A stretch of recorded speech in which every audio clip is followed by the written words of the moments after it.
And put your head down or something. Well, good evening, ladies and gentlemen. Steve Collins coming to you from San Antonio, Texas.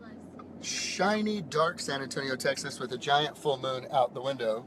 The second most powerful, passionate, purposeful coach and speaker In the world. With Big Donnie C, Miss Don, and Mrs. Steve in the back there. And we are talking tonight about how do you have a passionate marriage? How do you keep your marriage passionate when you have tons of kids? Tonight, Don, how many kids do we represent between us two married couples, would you say? It's double digits. It's definitely double digits. We've got 7, y'all have 4, 8, 9, 10, 11. We're at 11 kids between the two married couples here. Angela and I will celebrate 22 years on the 23rd. And Don and Jackie, how long have you guys been married? 12. 12 years. The number of government. That's a great number. So let's talk about that, Dono. How do you keep the marriage alive and passionate when you've got so many kids and so much stuff going on in your life? You make time for it, Steve. We basically just make time for it. You know, people will say, I don't have enough time, I don't have enough money, I don't have enough resources, and everybody has 24 hours in a day. So how do you actually make time?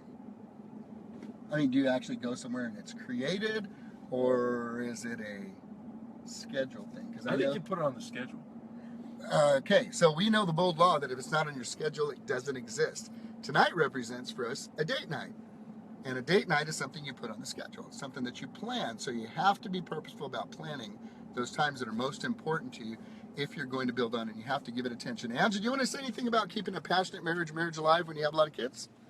I will share something because today I was listening to Tony Robbins this morning, and I was listening to one of his relationship things, and I got a total different perspective change today because he was talking about what if you look at your spouse and imagine you haven't seen your spouse in like 20 years, like you haven't seen this person in such a long time, how would you react? So Steve and I went to work out together this morning, and then he dropped me off. I don't know, I was tanning or something. So when he picked me up, I thought, what if I looked at Steve as I hadn't seen him in like forever, and we were having this reunion? So my whole energy when I went to him, because I opened the door and I kissed him, and he's like, wow, what was that? I think she things opened like the door that, on me, y'all. I was a little concerned. I'm like, what kind of a tanning session was that? So I opened the door and I just kissed him. And so little things like that kind of... But not like, it was intense, y'all. So things like that just keeps that passion and that energy. Like I was approaching him with passionate energy, not with, I'm tired, I'm exhausted, I've had a long day, or, I'm tired from a workout, nothing like that. It was passionate energy. So you got into a state of mind because you put yourself in a perspective. I remember we were traveling to Destin, Florida one time, and my kids were, thank you, baby doll, freaking out and being ugly and fighting and arguing, and it was just, I was about to lose my mind.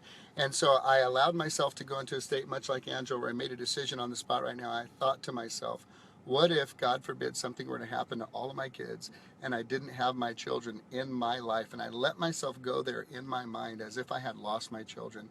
And then when I came back into that moment, driving the car with them acting crazy, I just began to speak what I loved about each of them and how much I appreciated them. So you can put yourself in a state of mind by perspective, for sure. Miss Jackie, do you have anything back there about anything at all about how you guys keep your marriage going? And you can't, you can't see anything. It's kind of cool. Anything at all that you think about how you guys keep your marriage going with all the kids you have? When you marry America, it's all good.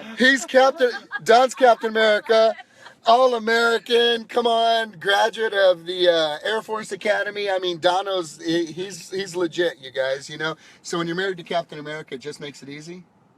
Not really. Well, we love you guys, and here's the thing.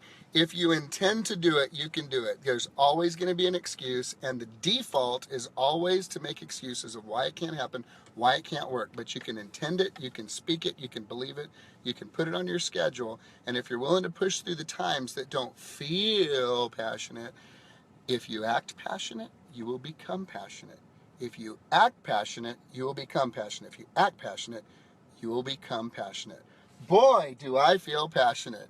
Love y'all. Have a good evening.